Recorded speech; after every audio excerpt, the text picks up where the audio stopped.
Shalom, shalom, bien-aimés de Dieu, shalom. Bienvenue sur votre émission Plateau charismatique.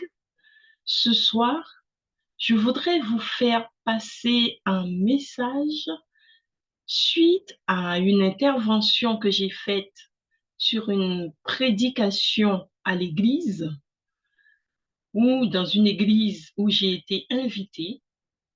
J'ai été invitée à prêcher sur le thème Le cœur de l'homme.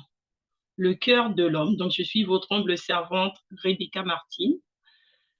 Donc, j'ai été invitée à prêcher sur le thème Le cœur de l'homme. Je voudrais partager cela avec vous. Donc, je vais vous faire écouter cette prédication. Ensuite, n'hésitez pas, comme je vous dis toujours, à vous abonner, à faire connaître l'émission Plateau charismatique et surtout, n'hésitez pas à faire connaître les émissions de Plateau charismatique pour que d'autres aussi soient bénis. De la même façon que je vous bénis au travers de ces émissions, vous devez vous aussi faire votre part en bénissant d'autres, en bénissant ceux qui sont autour de vous, en bénissant d'autres aussi. Voilà, voilà. Donc, restez à l'écoute et je vous dis bonne écoute. Nous nous revoyons à la fin. Voilà, voilà. C'est votre humble servante Rebecca Martin. Je viens vous exhorter, prêcher sur ce thème qui a commencé depuis, sur le cœur de l'homme. Le cœur de l'homme. Soyez bénis, soyez tous bénis. Et recevez cette parole, recevez la bénédiction, gardez surtout la bénédiction que vous avez reçue depuis le début de cette conférence. Surtout, soyez remplis et bénis. Amen, amen, amen. Bien-aimés de Dieu, nous allons donc faire une courte prière pour recevoir la parole de Dieu. Père éternel et tout-puissant, voici que tu me donnes, éternel, de porter ta parole ce soir sur cette plateforme. Je prie, éternel, que tu me bénisses, Seigneur, que tu bénisses mes lèvres, que tu mettes les mots qu'il faut sur mes lèvres, Seigneur. Non pas, Seigneur, que je parle, Seigneur, mais que ça soit toi, que ça soit ton esprit qui vienne, éternel, communiquer au travers de l'instrument que je suis, pour que tes enfants soient touchés, pour qu'un cœur reçoive ta parole, Seigneur, pour qu'une âme, éternel Dieu de gloire, soit bénie, pour qu'une âme soit gagnée, éternel Dieu de gloire. Car tu as dit, Seigneur, que nous sommes tes serviteurs, Seigneur, mais que nous sommes, éternel, des instruments entre tes mains, Père éternel et tout-puissant. Quoi que nous puissions dire, Seigneur, ce que nous disons ne doit pas venir de nous, Seigneur, mais cela doit venir de toi. Pour qu'un cœur soit touché, la parole doit venir de toi. Je me dispose, Seigneur, pour que tu m'utilises à ta guise. Utilise-moi, Seigneur, comme un instrument, Seigneur, rempli de ta gloire. Bénis tes enfants, Seigneur, au nom de Jésus. Amen. Bien-aimés, nous allons parler du cœur de l'homme, le cœur de l'homme. Alors, lorsque j'ai reçu ce sujet, le cœur de l'homme, la première pensée qui m'est venue, c'est d'aller chercher dans nos racines la création, à la création dans le livre de la Genèse. Comment est-ce que l'homme a été créé? Comment est-ce que le cœur de l'homme a été formé? Et lorsque je redescends dans la création, bien-aimé, la parole de Dieu me dit que l'homme, Dieu a dit, faisons l'homme à notre image, c'est-à-dire à l'image du Père, du Fils et du Saint-Esprit. Il a dit, faisons l'homme à notre image, ce qui signifie que si l'homme a été créé à l'image de Dieu, cela veut dire Dieu même, lorsqu'il a fait la création au 7e jour, il nous dit qu'il s'est reposé et il a vu à chaque jour de sa création, il a dit que ce qu'il a créé était bon. Il a dit tout ce qu'il a créé était bon. Donc si ce que Dieu a créé est bon, cela veut dire que le cœur de l'homme était bon. L'homme a été créé à l'image de Dieu. Dans le livre de Genèse, on nous dit que l'homme a été créé à l'image de Dieu. Donc l'homme a été créé bon. Le cœur de l'homme était bon. C'est le cœur de Dieu. Amen, amen. Mais si le cœur de l'homme est le cœur de Dieu, alors pourquoi, bien-aimé, le cœur de l'homme s'est transformé au point de devenir aussi mauvais, égoïste et fanfaron? Donc si nous remontons encore, nous arrivons donc à comprendre que le cœur de l'homme a été transformé, a été changé. Quelque chose s'est produit pour transformer le cœur de l'homme. Mais que s'est-il passé? Que s'est-il passé pour que l'homme soit transformé à ce point? Nous allons rentrer dans le vif du sujet, bien-aimé. Toujours dans le livre de la Genèse, lorsque nous remontons l'histoire de Adam et Ève, cette histoire que tous nous connaissons, hein, même les païens en parlent, de la pomme, Ève qui a mangé la pomme, le fruit défendu, tout le monde en parle, tout le monde connaît cette histoire, même erronée, mais ils la connaissent. Et lorsque nous remontons cette histoire, bien-aimés, la Bible nous dit que lorsque le serpent a approché Ève, Dieu a créé Adam et a mis les recommandations à Adam. Mais lorsque Dieu a vu la solitude d'Adam, il s'est dit qu'il va lui créer une aide semblable à lui. C'est ainsi qu'il a créé Ève aux côtés d'Adam. Ève était censée être une aide. Une aide, ça veut dire qu'elle vient pour aider Adam. Or, au départ, Dieu avait dit à Adam de garder, de veiller sur le jardin. Dieu a créé Adam, puis il l'a mis dans le jardin d'Éden. Puis il lui a dit de garder ce jardin, de veiller sur ce jardin. Ensuite, voyant que Adam s'ennuyait, après avoir créé tous les animaux, tous les animaux de la terre, d'avoir nommé, Adam leur a tous donné un nom. Mais Adam s'est rendu compte qu'il n'y avait pas semblable à lui. Il s'ennuyait. Dieu s'est dit, il n'est pas bon que l'homme reste seul. Bien-aimé, je rentre dans un autre thème là encore, le mariage. Dieu a dit, il n'est pas bon que l'homme reste seul.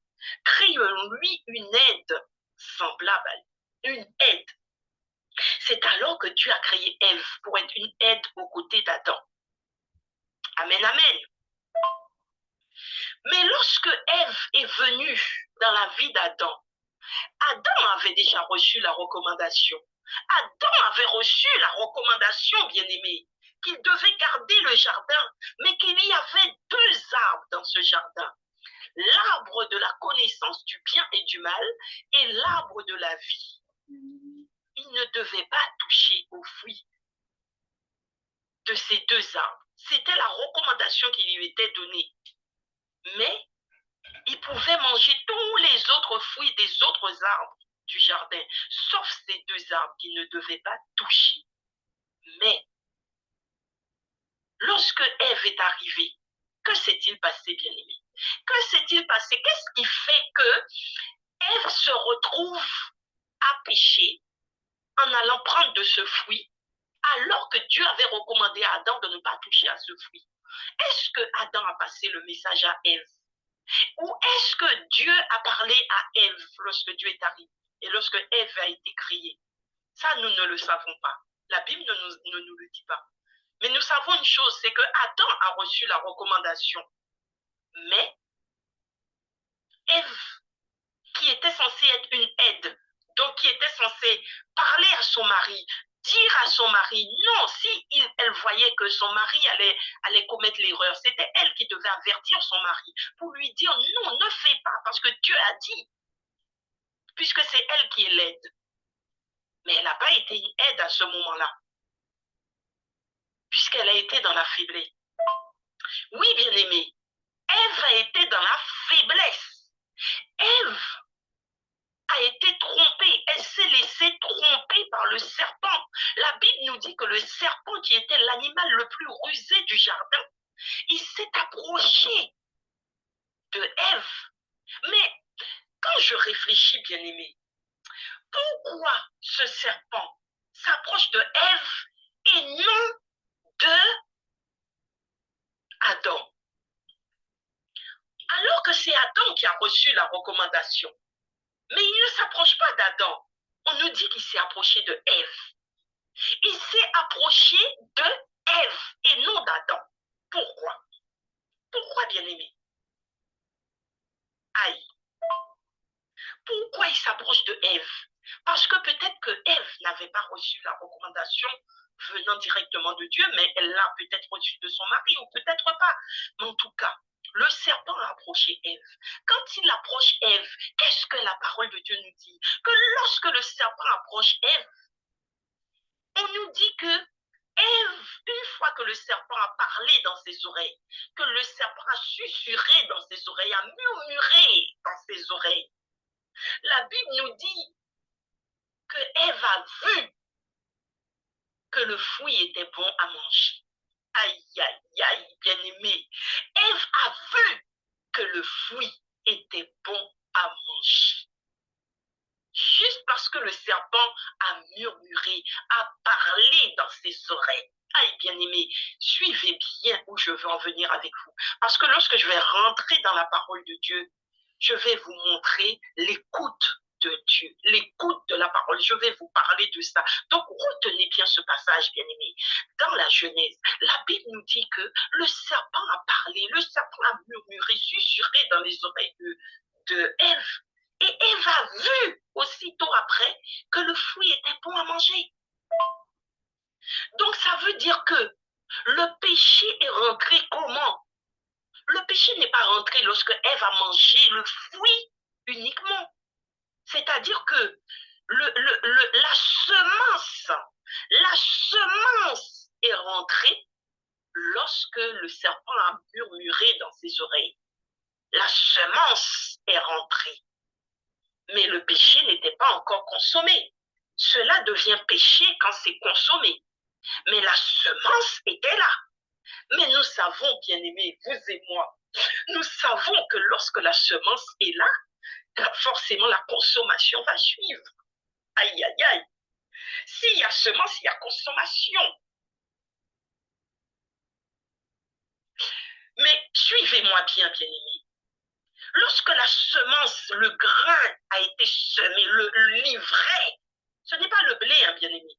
La semence qui a été semée en Ève, ce n'était pas le blé, mais c'était l'ivraie. Amen, amen. C'était l'ivraie. L'ivraie a été semée en Ève. Et lorsque cette semence d'ivraie a été semée en Ève, quelle a été la conclusion? Amen, amen. La conclusion, bien-aimée, c'est que Ève a vu, on nous dit Ève a vu que le fruit était bon à manger. Donc elle a mangé. Le fruit était bon à manger, donc elle a mangé, elle a pris, elle a mangé, et c'est à la consommation de ce fruit que le péché est rentré. La semence était comme le début, comme la préparation. Vous savez, quand la Bible nous dit que le diable est un imitateur, il vient pour imiter Dieu. La Bible nous dit que le diable imite Dieu. Il fait comme Dieu, mais à l'envers. Il imite Dieu. Quand on regarde dans les Saintes Écritures, la Bible nous dit que Dieu a envoyé d'abord Jean. Jean est arrivé comme précurseur de la parole de Dieu. Jean est arrivé comme précurseur. C'est lui qui est arrivé pour nous annoncer la venue de Jésus. Jésus-Christ.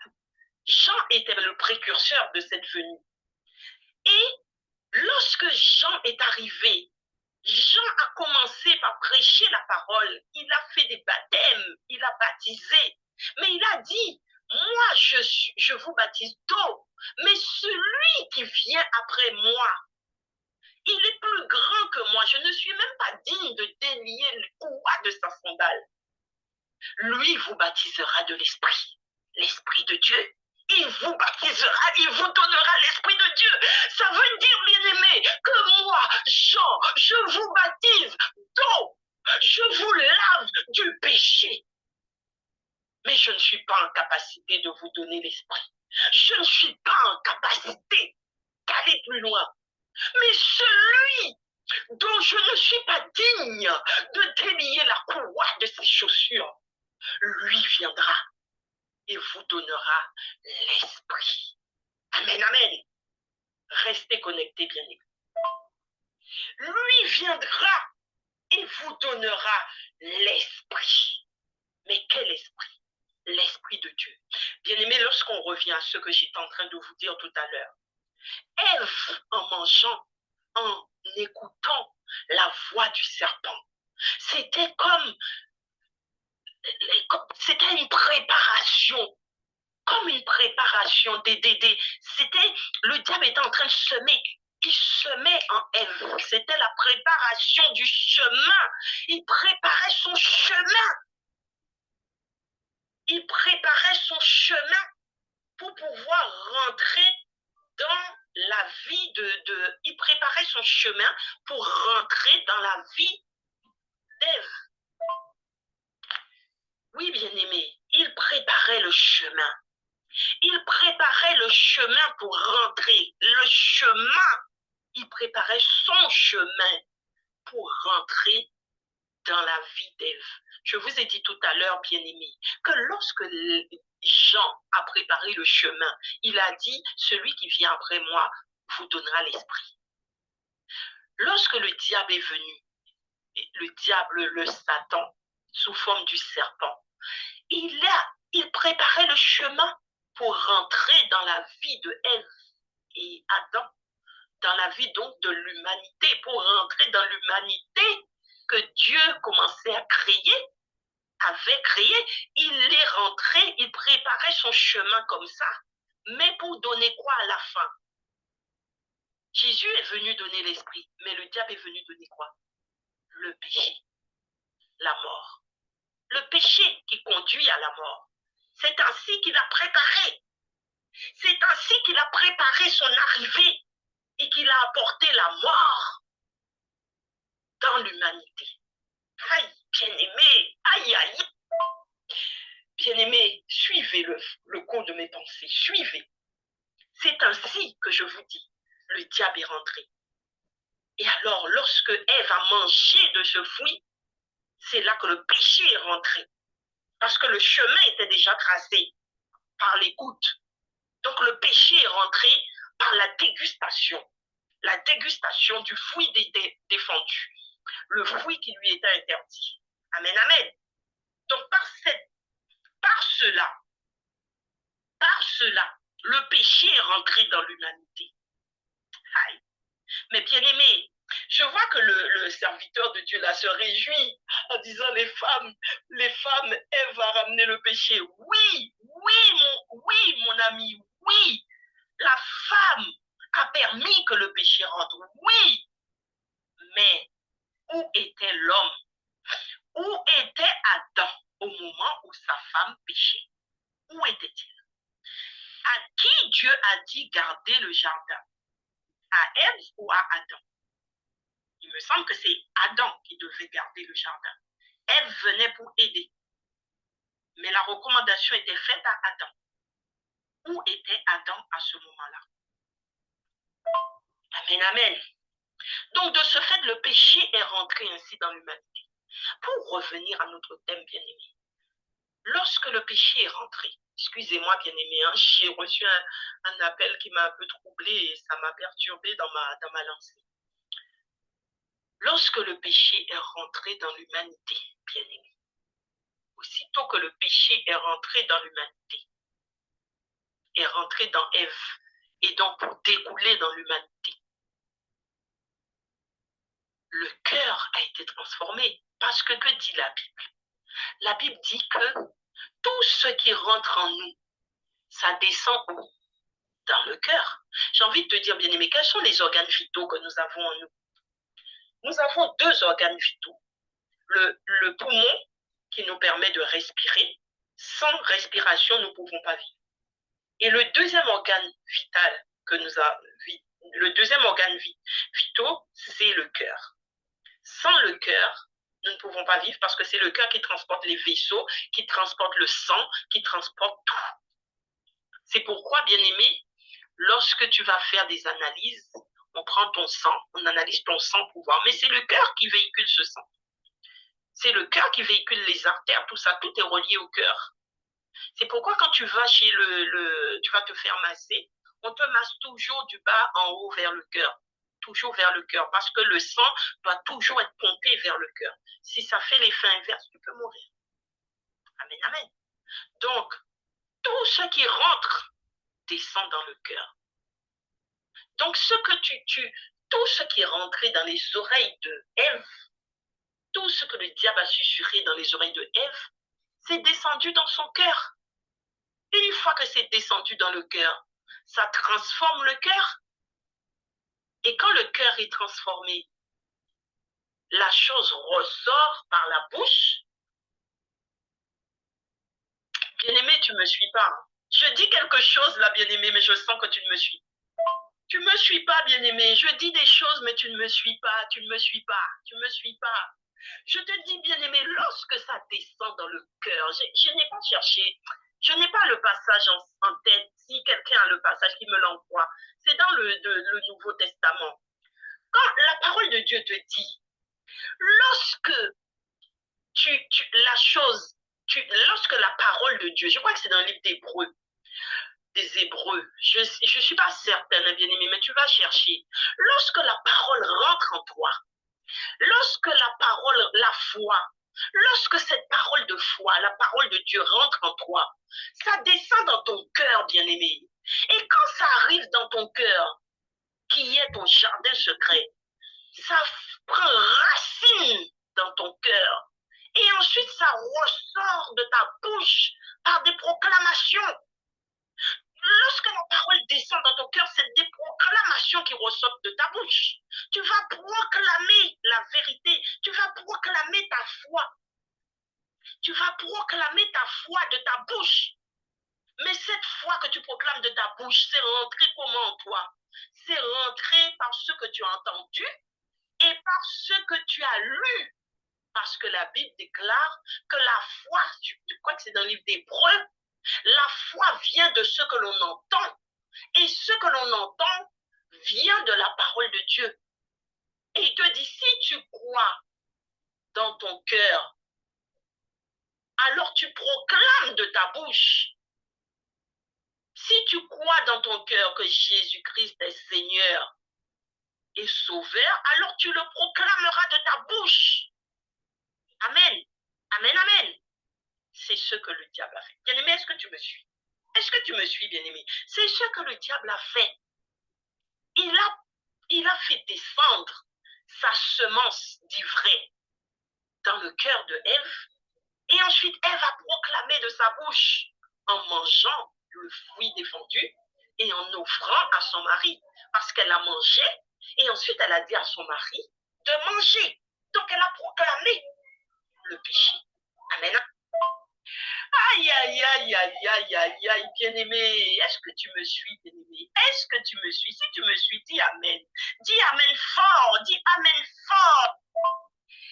Bien-aimé, il faut suivre, bien-aimé. Il faut suivre. Tu vois comment le diable agit. Donc, je t'ai dit, il est copieur, il copie sur Dieu. Donc, tu as vu comment il a procédé pour faire descendre le péché dans le jardin d'Éden, c'est-à-dire le cœur, le jardin d'Éden qui aujourd'hui est notre cœur. C'est pourquoi Dieu a dit, gardez votre cœur plus que tout au monde, car de lui vient les fruits de la vie, les sources de la vie. C'est du cœur que viennent les sources de la vie. Mais il y a un autre passage qui dit aussi que toujours dans ce cœur, il y a des abominations, les crimes, tout cela vient aussi du cœur. Mais pourquoi est-ce que la parole de Dieu dit que du cœur vient les sources de la vie, de garder notre cœur plus que tout au monde, car de lui vient les sources de la vie, mais il te dit aussi que de ton cœur, c'est du cœur que proviennent les crimes et tout cela, les vols, les crimes, tout cela, ça vient du cœur. Pourquoi, bien-aimé? Parce que dans ton cœur, il peut y avoir le bien, parce que dans ton cœur, il peut y avoir aussi le mal. Donc, ceux qui disent que non, le cœur vient de Dieu, le cœur est toujours bon, c'est pas vrai, le cœur n'est pas toujours bon. Le cœur a été créé bon, mais le cœur a été transformé par le péché. Je viens de te le prouver. Oui, bien-aimé.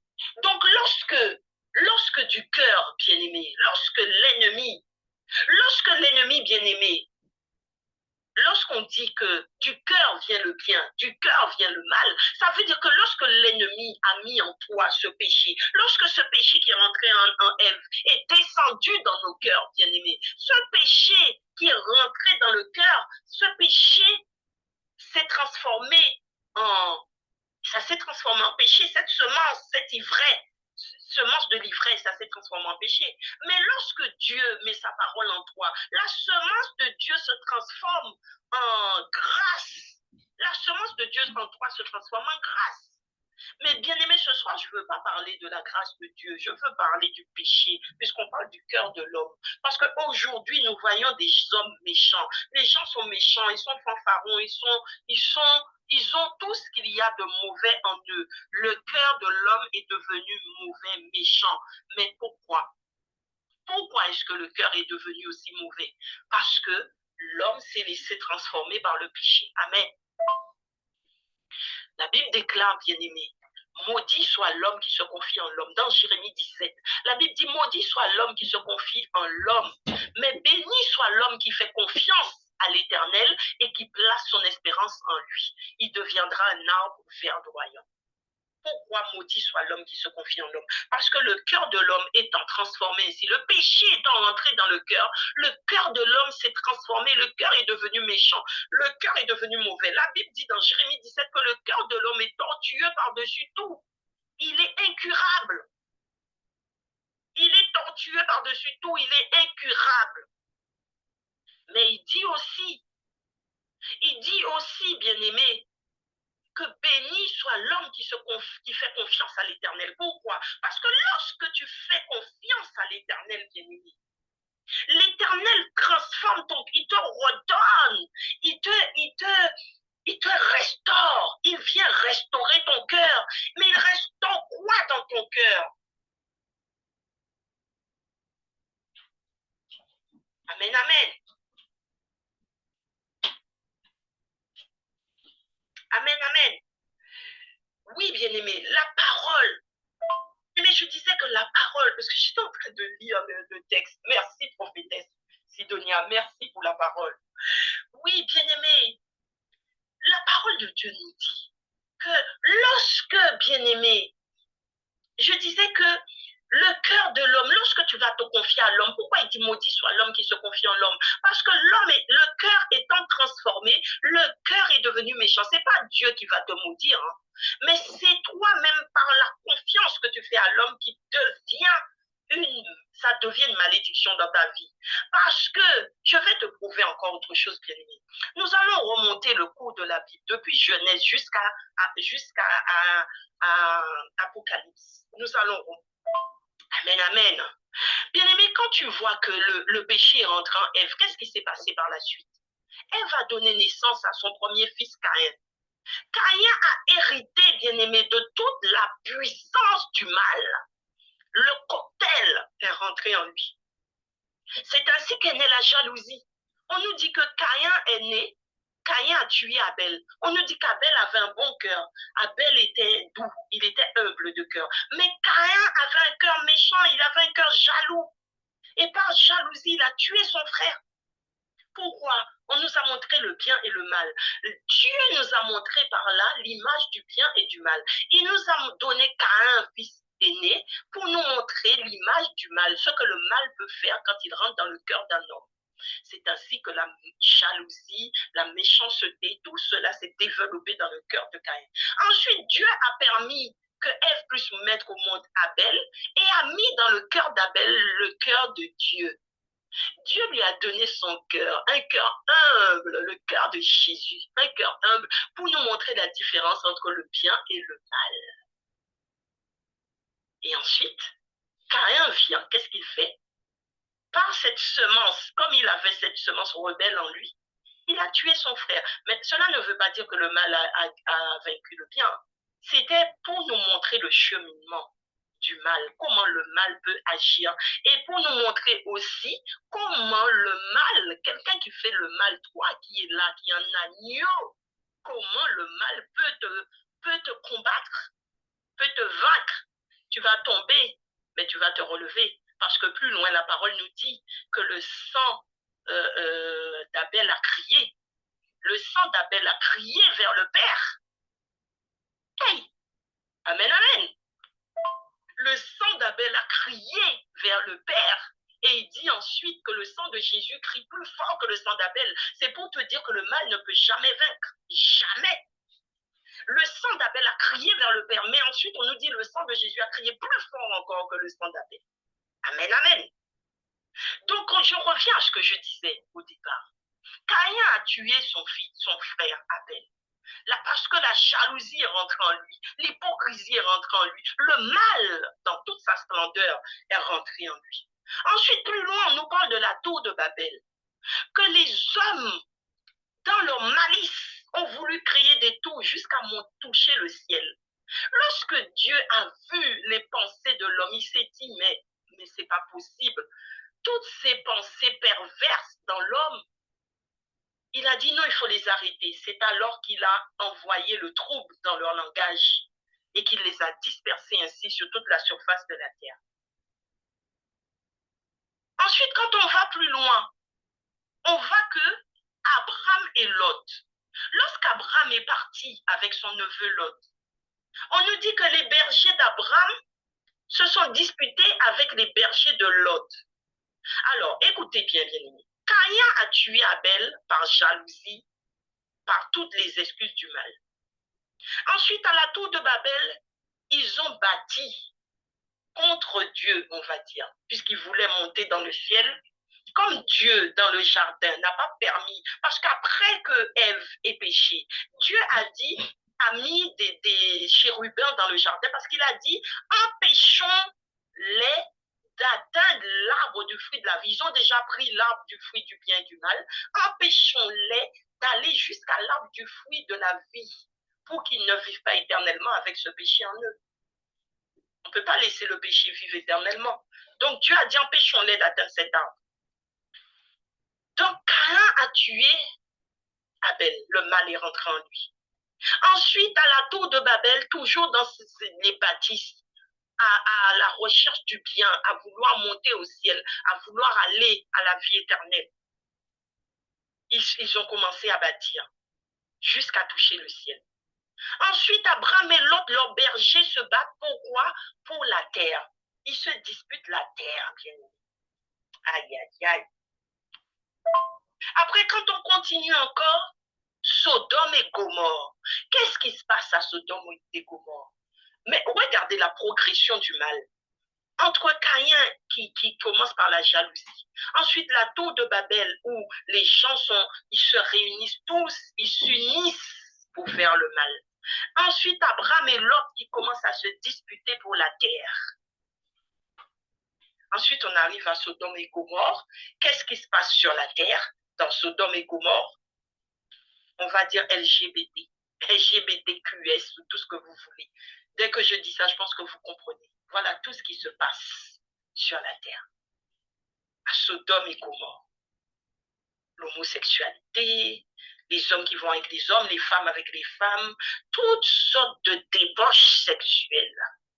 Pourquoi la débauche sexuelle? Parce que le diable sait que le péché sexuel, c'est péché contre son propre corps. Tous les autres péchés sont extérieurs au corps. Mais tout péché à la sexualité, c'est un péché qui touche le corps. Donc voilà comment il développe ça à Sodome et Gomorre. Aïe, bien aimé. On continue encore dans tout le Nouveau Testament. Je ne vais pas tout vous détailler parce que ça va être trop long. On voit se développer l'hypocrisie, la jalousie, le mensonge, le vol, le Sodome et Gomorre et patati, et tout se développe allègrement dans le Nouveau Testament. Tout, jusqu'à nos jours aujourd'hui. Tout est développé. Tout est mis en cocktail Molotov. Amen, amen. Donc c'est à se demander le cœur de l'homme. Comment est-ce que ce cœur a été aussi transformé, comment est-ce que l'homme a pu se laisser transformer de la sorte sans jamais revenir vers son Dieu, sans jamais pouvoir revenir vers son Dieu? Mais bien aimé, écoutez ce que je vous disais au début. Aïe. Qu'est-ce que je vous disais au début? La Bible déclare dans Proverbe 19, verset 21, les projets que forme le cœur dépendent de l'homme, mais la réponse que donne la bouche vient de l'Éternel. Ça veut dire que dans la tour de Babel, les hommes ont formé leurs projets, mais ils n'ont pas eu le mot de fin, parce que la fin, vient toujours de Dieu. Le cœur de l'homme peut méditer sa voix, la voix V-O-I-E, mais c'est l'Éternel qui dirige ses pas. C'est-à-dire, l'homme peut décider, moi je veux aller dans cette direction, moi je veux faire comme ci, comme ça, mais c'est Dieu qui décide dans quelle direction tu iras. C'est Dieu qui donnera le mot de fin. Ça veut dire que tu peux mettre la virgule, tu peux mettre le point, mais Dieu mettra une virgule pour pouvoir mettre son propre point. Amen, amen. Amen, amen. Donc, bien-aimé, quand je te disais au début, écoute bien, bien-aimé, écoute. L'Éternel n'a pas le même regard que l'homme. Et ça, c'est dans l'Évangile, dans 1 Samuel 16. Il te dit, en effet, l'Éternel n'a pas le même regard que l'homme. L'homme regarde ceux qui frappent les yeux, mais l'Éternel regarde au cœur. Pourquoi est-ce que l'homme a été transformé de la sorte? Mais qu'à aucun moment l'homme n'est revenu, ne revient vers son Dieu pour dire, je me suis trompé. Mais heureusement, bien-aimé, il y en a qui se laissent transformer. Dieu n'est jamais vaincu.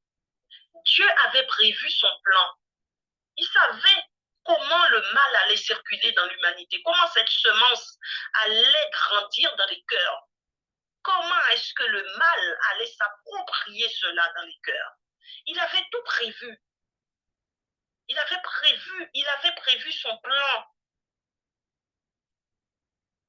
Donc du coup, c'est pourquoi je vous disais que lorsque Caïn a tué Abel, Caïn pensait avoir vaincu Abel, mais il n'a pas vaincu parce que le sang d'Abel a crié vers le ciel.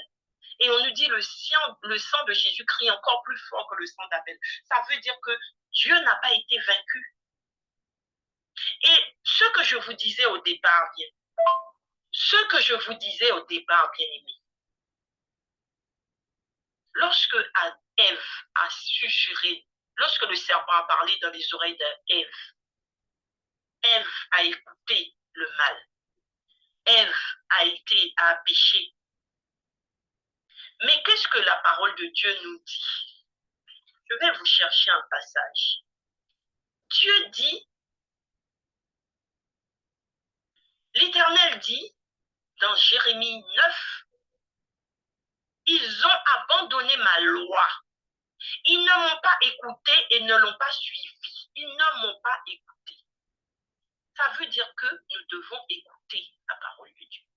Ils ne m'ont pas écouté et ne l'ont pas suivi. Ils ont abandonné ma loi. Ils ne m'ont pas écouté et ne l'ont pas suivi. Ils ont suivi les penchants de leur cœur. Ils ont suivi les Baals. Donc là, c'est Dieu qui parle pour le peuple d'Israël. Mais il dit, celui qui doit être fier doit mettre sa fierté dans le discernement, dans le fait d'avoir du discernement et dans le fait de me connaître. Mais comment on peut connaître Dieu, bien-aimé, si ce n'est par l'écoute? Comment on peut connaître Dieu si ce n'est par l'écoute? Car il dit, c'est moi l'Éternel qui exerce la bonté, le droit et la justice sur la terre. Amen, amen. Amen, amen. Bien-aimé, je vais vous dire encore autre chose, bien-aimé. David, vous aviez mis le passage de David. David, le patriarche. David avait un cœur, il avait le cœur selon le cœur de Dieu. L'homme selon le cœur de Dieu. Pourquoi? Parce qu'il avait en lui le courage, la générosité. Il était à la recherche du cœur de Dieu. David, dans tous ses écrits, on voit qu'il était à la recherche du cœur de Dieu. Voilà pourquoi on dit l'homme selon le cœur de Dieu. Mais aujourd'hui, depuis les temps anciens jusqu'à aujourd'hui, qu'est-ce qui s'est passé? C'est que le cœur de l'homme a été voilé, bien aimé. Le cœur a été voilé à partir du moment que le péché est rentré. Le cœur a été voilé. David dit dans le psaume 43, verset 16, il dit la honte de mon visage m'a couvert d'un voile. La honte de mon visage m'a couvert d'un voile. La honte. Jérémie 3, verset 25, il le dit encore. Il te parle de la honte. Mais la parole de Dieu nous dit dans Jérémie 4, verset 4, la parole de Dieu nous dit, circoncisez-vous pour l'Éternel, circoncisez votre cœur, défrichez-vous un champ nouveau et ne semez pas parmi les ronces. Défrichez-vous un champ nouveau. Ça veut dire que ton cœur soit bon, que ton cœur soit purifié, alors que ton cœur avait reçu la mauvaise semence. Prends la décision d'aller vers ton Dieu et défriche dans ton cœur un champ nouveau. Parce que le cœur est comparé au jardin d'Éden, le jardin que l'homme devait garder. Il dit défriche ton champ et ne sème pas parmi les ronces. Les ronces, ce sont toutes les mauvaises personnes, les méchants, les hypocrites, les jaloux, ce sont eux les ronces. Il te dit ne sème pas parmi ceux-là, mais défriche ton cœur. Ça veut dire purifie-toi de par tes actes, de par tes comportements, purifie-toi. Chaque fois que tu vois que tu as un comportement mauvais, commence à prendre des décisions. Change ton attitude, change ton comportement, change jusqu'à ce que tu te bonifies, tu te purifies. Parce que, bien-aimé, sache une chose, bien-aimé. Dieu a la capacité, le pouvoir de te purifier. Mais il ne le fera pas sans ta volonté. Il faut que toi, tu aies la volonté d'être transformé, d'être changé. Et ça, ta manière de lui montrer ta volonté, c'est de commencer toi-même à te bonifier et lui te fortifiera. Amen, amen. Dieu te fortifiera parce que toi, tu t'es bonifié. Parce que toi, tu as fait l'effort de transformer ton cœur.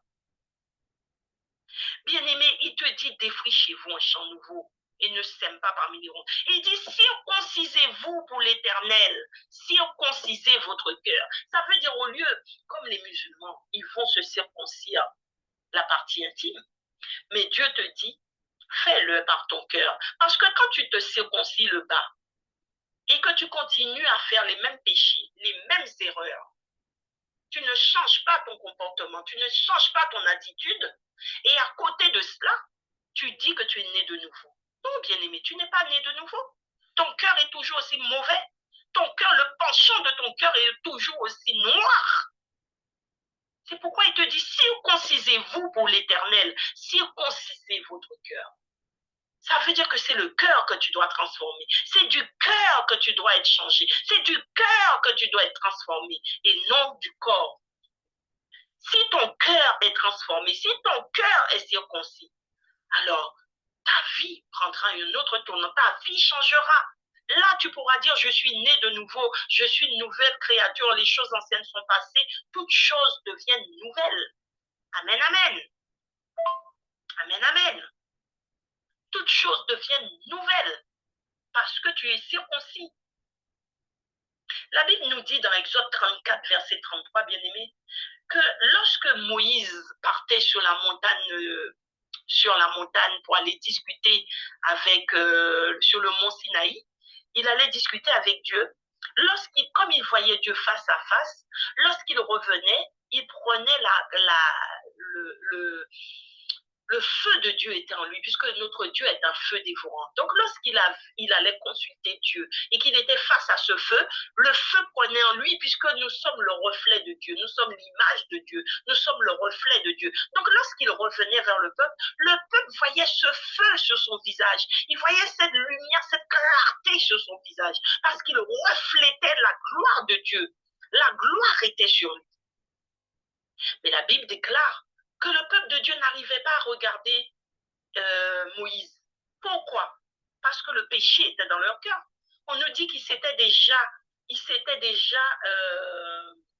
Ils avaient déjà commis le péché en construisant le veau d'or. Donc le péché s'était déjà ancré dans leur cœur. Lorsqu'on est dans le péché, on ne peut pas aller à la lumière. Le pécheur ne peut pas aller à la lumière. Donc ils ne pouvaient pas regarder Moïse. Ils ne pouvaient pas regarder le cœur de Moïse parce qu'ils n'arrivaient pas à regarder, faire face à la lumière, à la vérité. Le péché ne peut pas faire face à la vérité. Donc automatiquement, ils avaient peur. La Bible dit qu'ils avaient peur. Ils n'arrivaient pas à regarder Moïse. Donc qu'est-ce qu'ils faisaient? Comme ils ont peur qu'ils n'arrivent pas à regarder Moïse, Moïse est obligé de mettre un mouchoir sur son visage pour cacher cette lumière, cette clarté, donc assombrir la gloire de Dieu, ouvrir la gloire de Dieu pour approcher le peuple.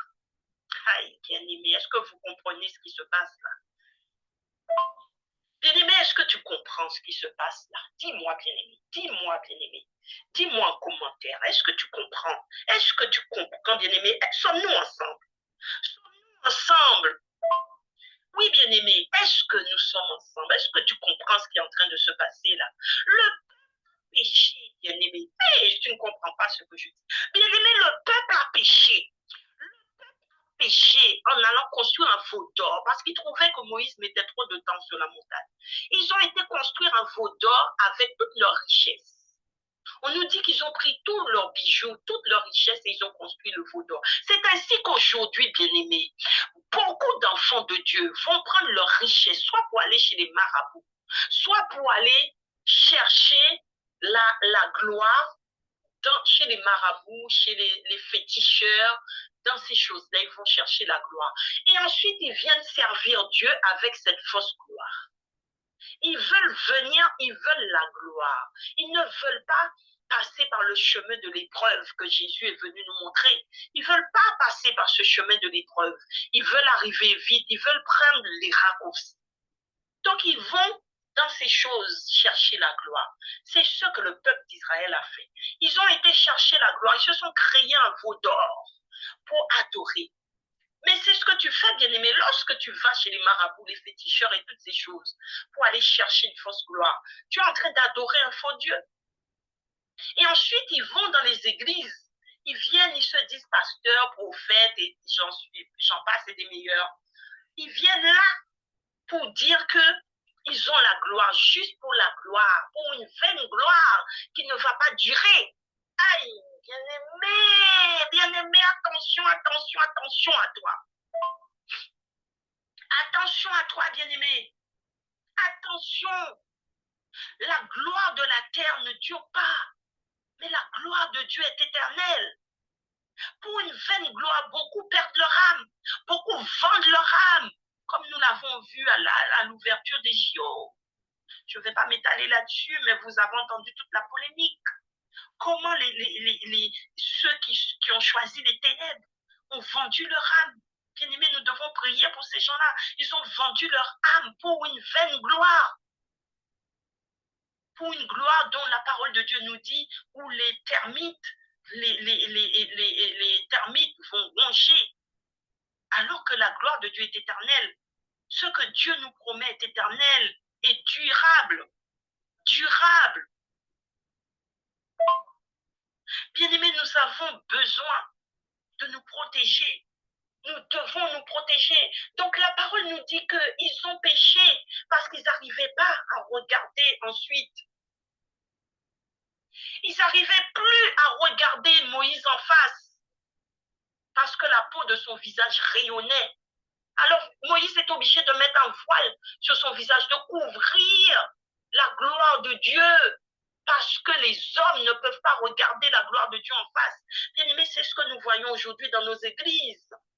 Lorsque à l'église, les chrétiens blâment les serviteurs de Dieu qui parlent de la parole, qui parlent du salut, qui parlent du retour de Jésus-Christ, qui parlent de la sanctification, qui parlent de la repentance. Ils fuient ce genre d'église. Toute église qui parle de repentance, sanctification, retour de Jésus, le salut, les serviteurs de Dieu, les enfants de Dieu fuient ce genre d'église. Ça ne leur plaît pas. Ça ne leur plaît pas. Eux, ils veulent aller dans des églises qui leur parlent de prospérité, qui leur parlent de réussite, de la gloire éphémère, que l'on prie tout le temps. Tout le temps, on prie, on chasse les démons, on chasse les démons. On passe notre temps à prier pour chasser les démons. Ensuite, on va prier pour avoir la prospérité. Oui, si je ne prospère pas, c'est parce qu'il y a des démons. Donc, je chasse les démons. Et puis, j'appelle la prospérité. Et je suis que dans ça. Mais bien aimé, la Bible dit, à quoi sert-il de gagner le monde si c'est pour perdre son âme? Aïe, aïe, aïe, bien-aimé, bien-aimé, bien-aimé, je t'exhorte, je t'en prie. Je t'en prie, bien-aimé, à quoi sert-il de gagner le monde si c'est pour perdre son âme? C'est ainsi que tous ces enfants de Dieu fuient le chemin de l'Église, la véritable Église qui est l'Église universelle, l'Église de Dieu, l'Église universelle. Ils sont dans des attitudes, dans des comportements qui ne sont pas dignes d'un enfant de Dieu. Lorsque tu vas dans une église où les gens te disent non, moi, mon église, c'est une église congolaise, mon église, c'est une église française, mon église, c'est une église américaine. Non, bien aimé, l'église de Dieu n'est ni américaine, ni française, ni congolaise, ni antillaise, ni africaine. Non, l'église de Dieu est universelle. C'est le corps du Christ. Nous sommes tous membres du corps du Christ. Alors, c'est ainsi, quand ils commencent déjà à faire des ségrégations comme ça. Après, c'est la prédication suit. Ces prédications sur des choses qui n'emmènent pas au ciel, des choses qui ne sauvent pas, qui ne viennent pas sauver l'âme. Oui, bien-aimé, ça ne sauve pas l'âme. Donc c'est ainsi que beaucoup d'enfants de Dieu sont perdus aujourd'hui. Beaucoup d'églises s'égarent aujourd'hui parce qu'ils mettent le voile. Ils mettent le voile sur la parole. Ils mettent le voile comme au temps de Moïse. Mais la Bible déclare qu'aujourd'hui, le voile est mis non plus sur le visage comme Moïse le faisait, mais le voile est mis sur le cœur. Il faut ôter le voile. 2 Corinthiens 3, verset 15. 2 Corinthiens 3, verset 15. Nous allons le lire, bien évidemment. Dieu dit de ôter le voile.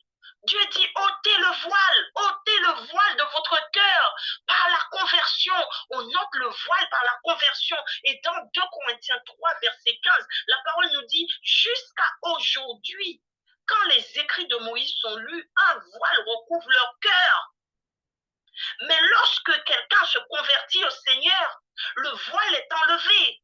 Par la conversion, bien-aimé, le voile est ôté. Mais il te dit que nous portons encore ce voile, beaucoup portent encore ce voile dans le cœur. Car beaucoup de cœurs sont voilés.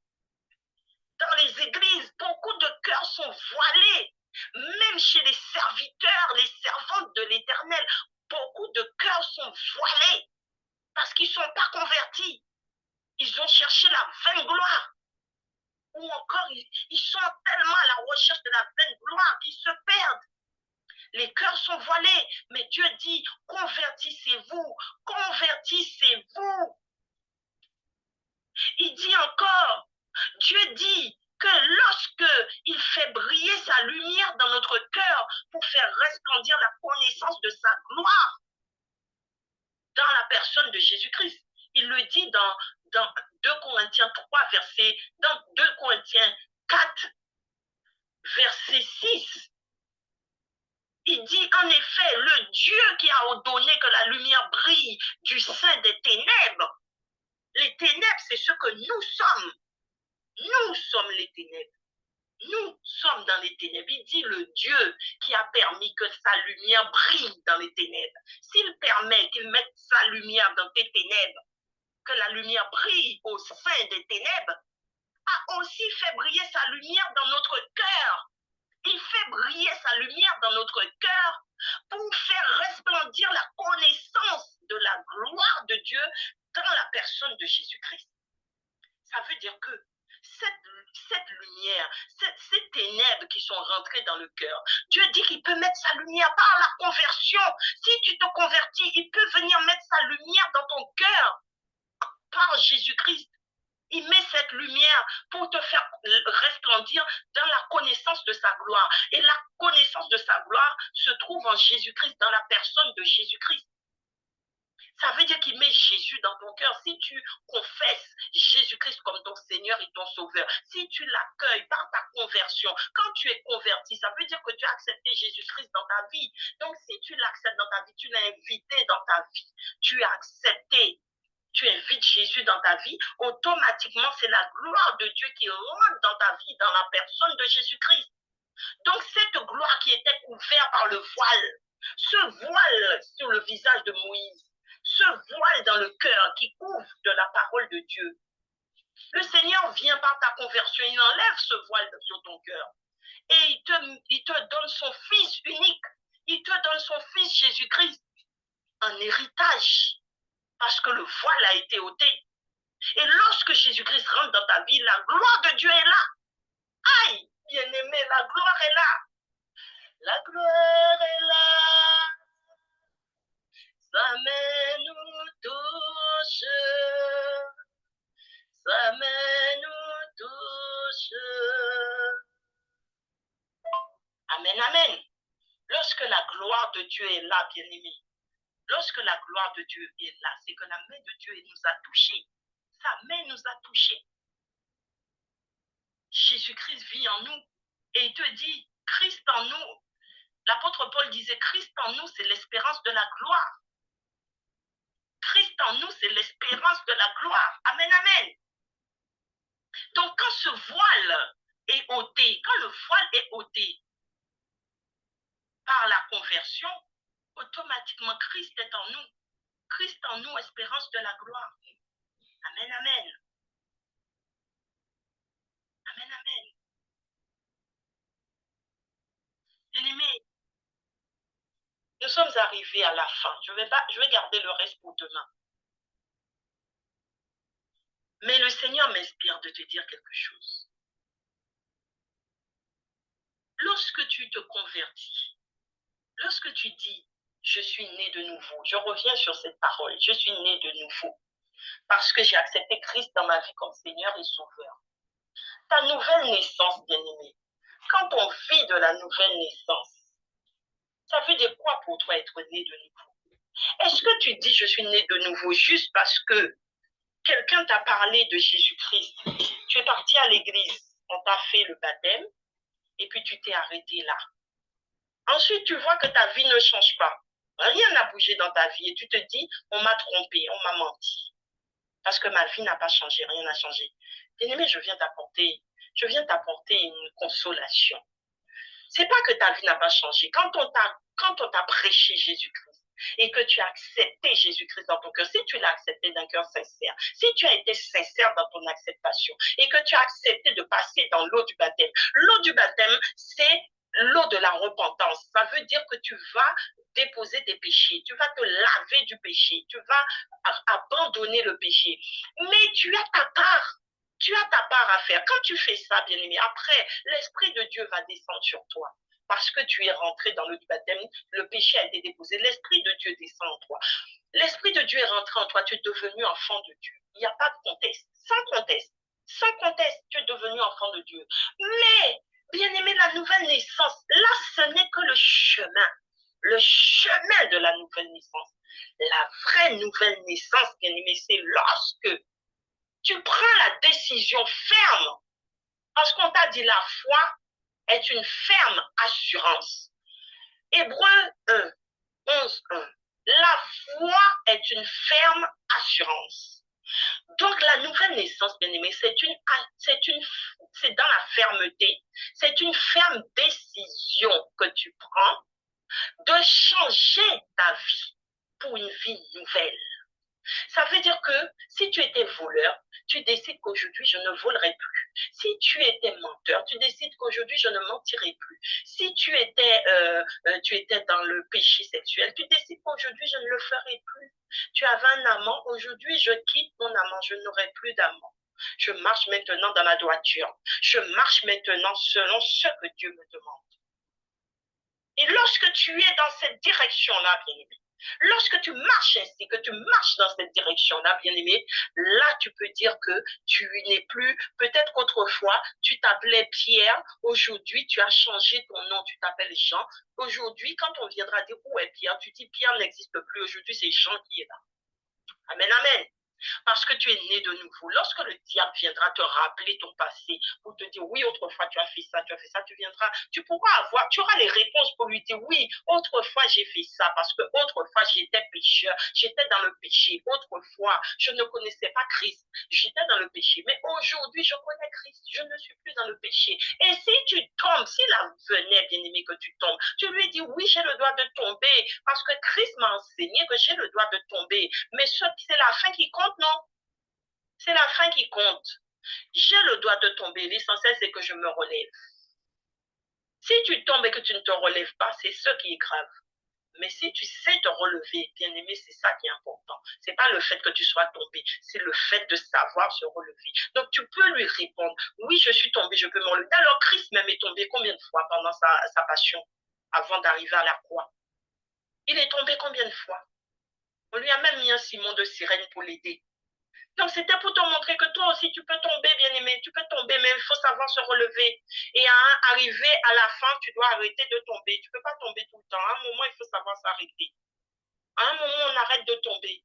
Et quand tu arrêtes de tomber, c'est là que tu rentres dans la gloire de Dieu, dans la prospérité que le Seigneur a mis pour toi, la grâce que Dieu a mis pour toi. Car il a dit lui-même dans sa parole, il a dit dans 2 Corinthiens 4, il a dit, non, il a dit, qu'est-ce que je voulais te dire? Le Seigneur a dit que c'est lui, en effet, qui est maître de justice, droiture et bonté. C'est lui qui sur la terre établit la justice, la bonté et la droiture.